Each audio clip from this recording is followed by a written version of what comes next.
Thank you all so much. You know, graduation is my favorite holiday. I love to come to graduations. You know, Christmas, everybody gets mad at somebody before the weekend is over. And Thanksgiving, we eat too much. But graduation, people are happy. And they're happy for a reason, and families come together. And I just love to be a part of it. So I want to start this as Helen Thomas, who was the first reporter I met when I came to Washington, would have started it. The year was 1975. Helen and I were covering the White House. President Ford was president, and Henry Kissinger was the Secretary of State. And they announced that Dr. Kissinger would be coming into the White House briefing room to give a briefing, but he only had 20 minutes. And the press secretary said, not a second more. He is so backed up on his schedule. Do not try to hold him here. He can only stay for 20 minutes. Well, Kissinger gets up to the podium, and ever the ham, he said, well, you know, being a college professor, I'm more used to giving lectures at 40 minutes. I don't know if I can do it in 20 minutes. To which Helen on the front row said, well, just start at the end. So, you're journalism students. I'm not going to bury the lead here. I'm going to start at the end with the most important thing. And that is that graduation is your day. You have earned this degree. Once you get it, nobody can take it away from you. So enjoy today.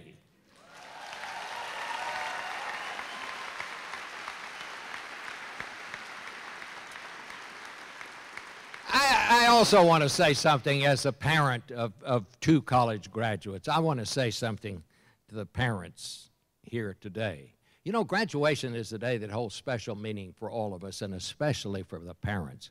I remember when my second daughter walked across the stage, as you all are getting ready to do. I can't describe the feeling. I think the thing that he came closest to feeling like was, I felt like I'd just gotten a huge pay raise.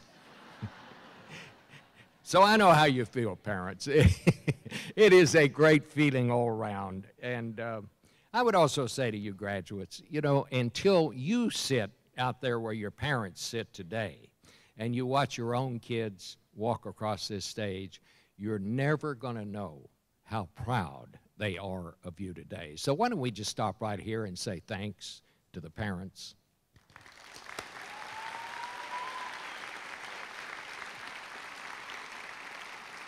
And can I also just offer a word of advice to the parents, since I'm a little further down this road than most of you are, and that is, you've gotten them this far. You've gotten them through all this, but continue to have good relations with them, because I want to remind you of something. They are the ones that are going to pick your nursing home. So remember that. I also have a little confession to make. Making a graduation speech is the easiest speech of all. You know why that is? There is no pressure on the speaker, because no one in the history of graduation speeches has ever remembered what a graduation speaker said. I know this, you know, and the reason for that is graduation is not about what someone says. It's about what you all have done. So you'll always remember this day, but you're not going to remember what you heard me say today. Graduation is a day like no other. It's also a little scary, but it is supposed to be. I know that because long ago and far away at a place called Texas Christian University, I sat where you sat, and I experienced all the emotions you were experiencing and are experiencing today. And I experienced one more, sheer terror. I did not know until I got in the line at graduation that I had actually made the C in that final semester of Spanish that I needed to graduate. So maybe the reason I don't remember what the graduation speaker said is maybe I didn't stay around long enough to hear him. I got that diploma and got out of there before somebody came and took it away from me, because I want to tell you something. I did not graduate magna cum laude. I graduated thank you, Lordy, and I got out of there.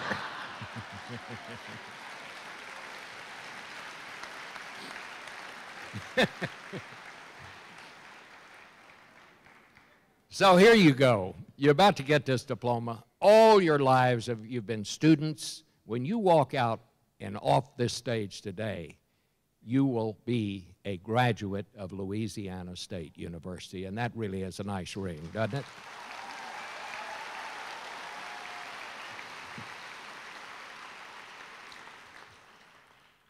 But let me talk about what's kind of out there and what you're going to see. You are graduating into a world where two things have happened. The American political system, which we are all so proud of and which has been a model for the world, is broken, badly broken, and locked in some sort of gridlock that we can't seem to unlock. The other thing that has happened is that the world of communications is undergoing a revolution, and the profession that many of you are going into journalism, has been turned upside down.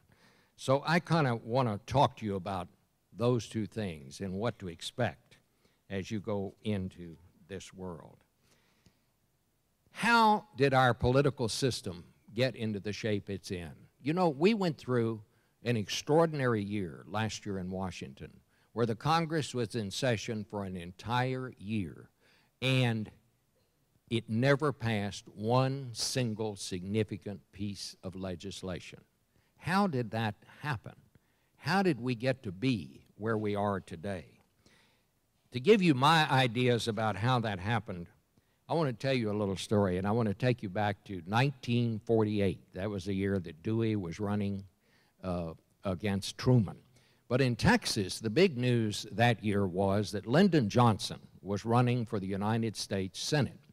And on the northwest side of Fort Worth, where I lived, we heard that he was coming to campaign on the vacant lot where we played baseball. And this was a big deal in the neighborhood. And the reason it was a big deal was because we heard that he was coming in a helicopter, and we had never seen a helicopter. So my dad took me down there to this lot, and other parents took their kids down there, and we're all standing there, and all of a sudden, up in the sky, this airplane without any wings, and we could hear on this bullhorn, "This is your candidate for the United States Senate, Lyndon B. Johnson, and I'll be down." At that moment, we knew how Moses felt when he realized the burning bush was talking directly at him. We didn't know if it was a politician. We didn't know if it was God. We didn't know what it was. We were just absolutely terrified, and all of a sudden this thing landed. Johnson gets out, made this rousing speech, and then at the end of the speech took his hat off and threw it into the crowd, got on the helicopter, and flew away. I mean, what a scene. You know, I can't remember the commercials in the last presidential campaign, but I was 11 years old, and I can remember almost to the minute everything that happened that day, because that's how politics was in those days. I told this story sometime later to a guy named Jake Pickle, who was a longtime congressman from Texas, and he said, "Oh, yeah, that was my job in the campaign." And I said, "Well, what do you mean?" He said, "Well, I was the hat catcher." And I said, "What?"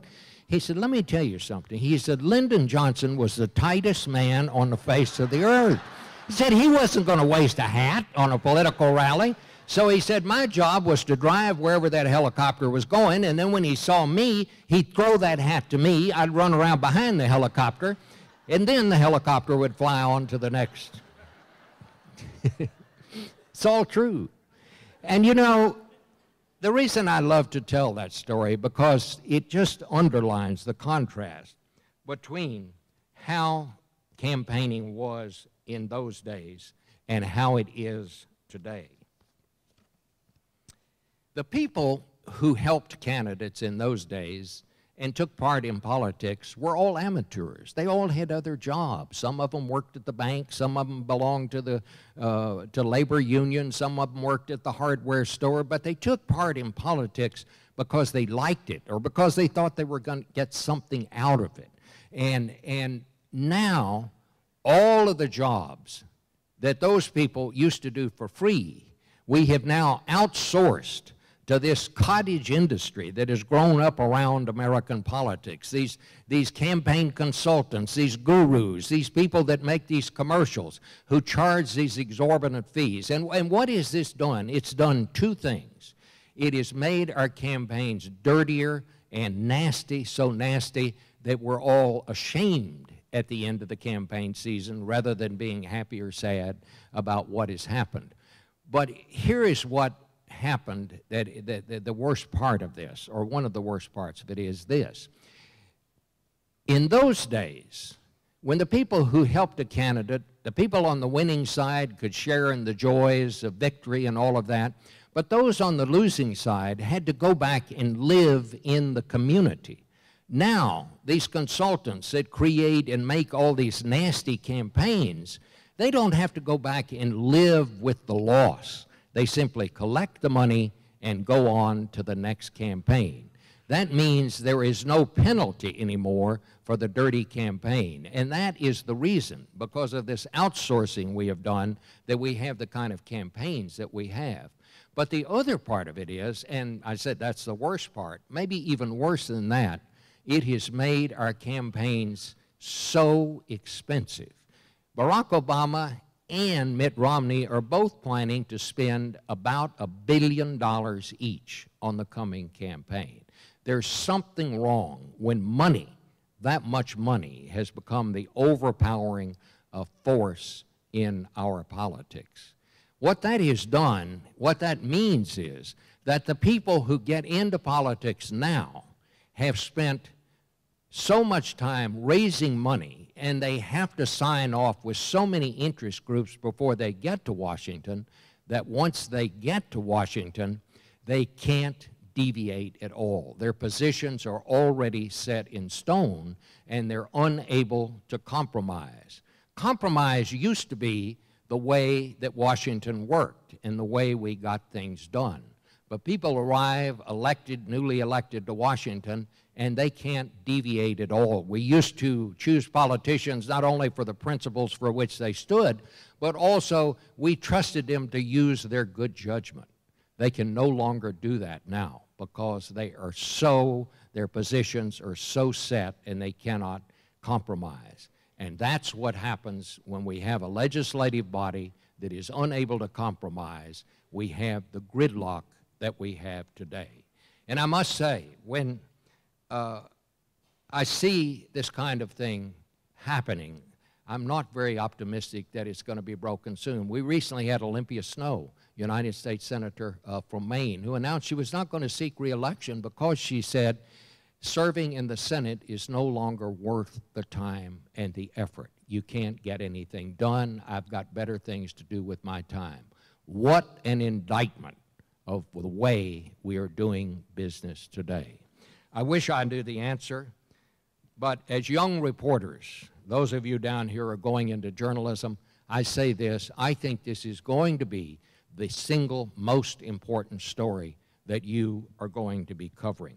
And you're going to be covering in the midst of this communications revolution that has turned the world of journalism upside down, and that is the second thing I want to talk to you about today. Think about this. When I was young and my children were small, they used to say to me, "Dad, did you want to be a TV reporter when you were a little boy?" And I had to say, they didn't have TV when I was a little boy. They didn't have television until I got to the 8th grade. And yet, think of what has happened since then. Not only in the world of communications, but, for example, when I was growing up, nobody wanted to be an astronaut because there was no such thing as a space program in those days. We're getting back to that now. We're getting to the point where, again, there is no such thing as a space program. But in the last 7 years, things are moving so rapidly. When Tom Friedman wrote the book, The World is Flat, which outlined the revolution in communications and the technology and how fast it was changing, that was just 7 years ago. When Tom Friedman wrote that book, there was no Twitter, there was no Facebook, there was no iPhone, and there was no iPad, and I'm sure there was something that was invented yesterday that my grandchildren know about that I haven't even found out about today. That's how fast things are moving. So you have a right, and it is a good question to ask. With the fate of newspapers now in doubt, especially newspapers and how long they're going to be printed on paper, is there going to be such a thing as journalism, and will it continue to be a force? And the local news for you, is there going to be a job out there for me? And it's a good question, but I want to tell you something. The answer to that is absolutely yes, and here is why. I cannot tell you what medium exactly you're going to be working in. That's why at TCU and our journalism school, we're working to make sure those who train in broadcast journalism know something about print and vice versa. I don't know. The technology will determine if we're going to get our news printed on a piece of paper or if it's going to be something we receive over our wristwatch. Technology will determine how you're going to receive the news. But I know this, there will always be a need for journalists, and here is why. A democracy cannot exist without access to accurate, independently gained information. The difference in a totalitarian society and a democracy is this. In a totalitarian society, there is only one source of news, and that is the government. In a democracy, citizens have the luxury of comparing the government's version of events to independently gathered information. You cannot have a democracy without independently gathered information any more than you can have a democracy unless you have without the right to vote. So I don't know where you're going to be working exactly, but I do know that as long as we continue to exist as a democracy, there will be a need for journalists. Somebody has to go out and find the facts. Somebody has to go out and climb to the top of the courthouse steeple to see how tall it is. That's the only way that a democracy can work. So you might have trouble finding that first job. It's always the hardest one to get, but there will always be a need for journalism, and don't let anybody tell you that there is not.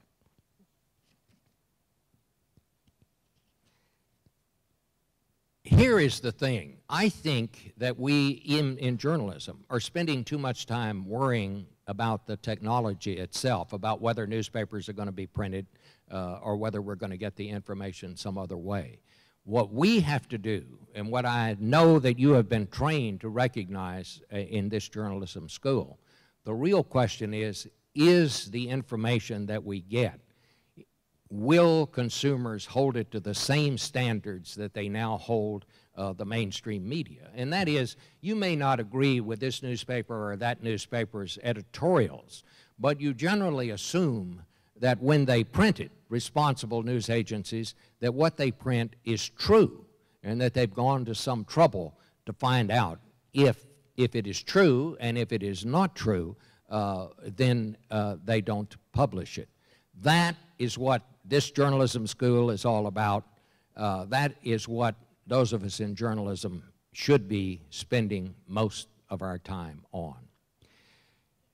You know, as you go out into the world, your professors here have told you what an impact you can have as a young person. Perhaps in no other profession can a young person have an impact on his community. Journalists can literally and truly make a difference. And when journalism is done right, it is a noble cause.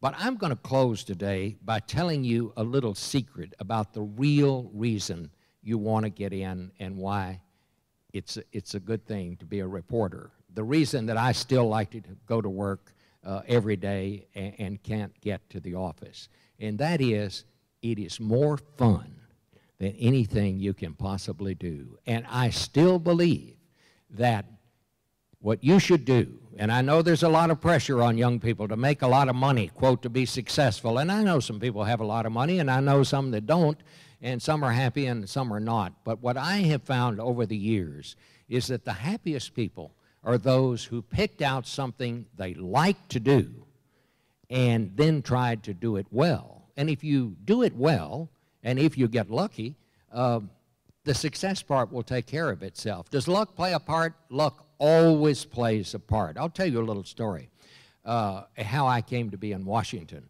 I worked at the Fort Worth Star-Telegram, and then later I went to the local television station because they offered me $20 a week more than I was making at the paper. I was making $135 a week, and that took me to $155, and that seemed like a lot of money. It was a lot of money. It was certainly more than I had, and I needed it. So I kind of got into TV for the money. But after I worked at the local station for a couple of years, I was offered a job at a station in Washington. And I jumped at the chance. I left my wife to move and sell the house, and I went to Washington to make my way to fame and fortune. Unfortunately, after I was there about 2 weeks, I realized that I'd made a terrible mistake, that the job in Texas was much better than the one I had. And so I went to my wife and I said, you know, we need to go back. I said, this is just a mistake and we need to go back. And she said, well, have you noticed that I'm pregnant? Could we at least wait until this baby comes? And I said, well, yeah, okay. So while I was waiting for the baby to come, I went over to the Washington Bureau of CBS News without an appointment. I just walked in off the street. Now, the reason I didn't try to get an appointment is I'd tried for 5 years to get a job at CBS News and could never even get an informational interview. I could not get an appointment. So I went over without an appointment. I walked in, presented myself to the first person I saw and said, I'm Bob Schieffer. I'm here to see Mr. Small, the bureau chief, about a job. To which this woman said, well, yes, Bob, come right in. I was ushered in, had an interview, and subsequently was hired. Well, many years later, when I was writing one of the books I wrote, I had always wondered about when I left CBS that day, I saw a young man that worked at one of the local television stations getting off the elevator, and I thought, oh, I wonder if he's here looking for a job.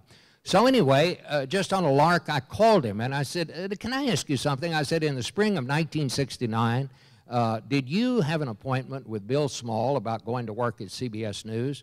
And he said, yeah. He said, that's when it was. But he said, you know, nothing ever came of it, and NBC offered me a job, so I took it.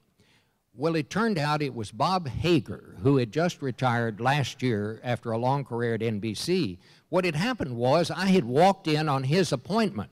The woman heard me say Bob and didn't hear the rest, and I was ushered in. I always say I'm not only the first person that ever walked in off the street and got hired at CBS, I'm the first person who got hired by CBS because they thought I was somebody else. But it's true. Lucky? Yes, it was lucky. I was very lucky. But, you know, my tip to you is that I think the harder you work, the luckier you get. So keep knocking on doors, keep pounding, and you'll find that job that you're needed. I want to close with one story to just kind of underline my thesis is, and that is, this is the most fun you can possibly have in your life. It's the biggest scoop I ever got. 1976, there were two big stories. There was a presidential election looming. President Ford, who was our first, unelected president, was running to be president in his own right, and Jimmy Carter was his opponent. I was in the White House press corps covering President Ford. We went up to New York. They made some excuse for going up there, but the real reason we went up there was he was to be interviewed by Barbara Walters, who was the host of the Today Show. So she interviewed him at mid-morning, and she put out the word that anyone who interviewed President Ford, and she told the White House staff this in no uncertain terms, anyone who interviewed President Ford before her interview aired the next morning on the Today Show would be killed. I mean, and Barbara had a way of making you believe that she could get that done. So all of us being reporters, we set out to figure out some way to bust Barbara's exclusive. I went first to the press secretary, who just laughed and said, "Are you kidding? Of course not." So then I went to the president's 32-year-old chief of staff. I called him Dick in those days. I would later call him Mr. Vice President, Dick Cheney. And I said, "Dick, is there any way I could get an interview?" He said, "No, Bob." He said, "You know, we promised Barbara we're not going to do this." And I said, "Well, okay." Well, then, if that wasn't bad enough, the phone rings, and it's Walter Cronkite on the phone. And he said, "Bob, I understand the president is going up to Yonkers later today. I wondered if I might come up and just observe him out there on the campaign trail, and could you get me an interview with the president?" I thought, oh my God, you know, I mean, here, I know it's impossible. I hadn't even told him yet that Barbara Walters already has an exclusive interview, and he's going to get scooped anyway.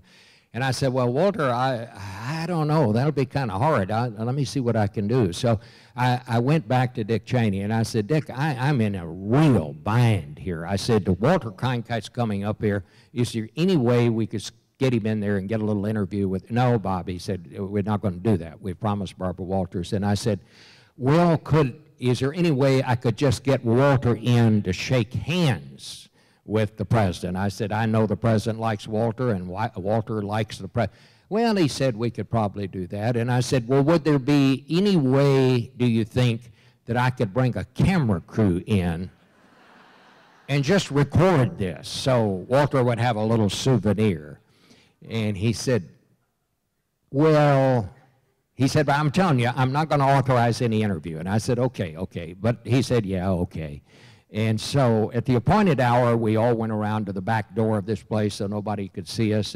And there was me, and there was a sound man with a microphone, and there was a camera, the guy with a camera behind me. And so Walter took the microphone from the sound man, put it in his left hand, the door opened, we walked in, he walked in, stuck out his right hand, shook hands with the president, and said, "Mr. President, are you going to take your flu shot?" Well, by this time, the press secretary literally was trying to wrestle Walter to the ground. I mean, he was just in a rage. But that night, the CBS Evening News began exactly this way. "Good evening, President Ford told me in an exclusive campaign interview that he would take his flu shot." And we then proceeded to play that interview, all 9 seconds of it. Well, I want to tell you, folks, my name was not on that scoop. My fingerprints were not on that scoop. But Walter Cronkite knew how it all came about. And from that day, he took careful care of me and always looked out for me. And I just say to you today, what other job, what other place could you have more fun than and to take part in something like that? Thank you all very much. God bless you. You honor me today by having me share in this graduation. Thank you all so much.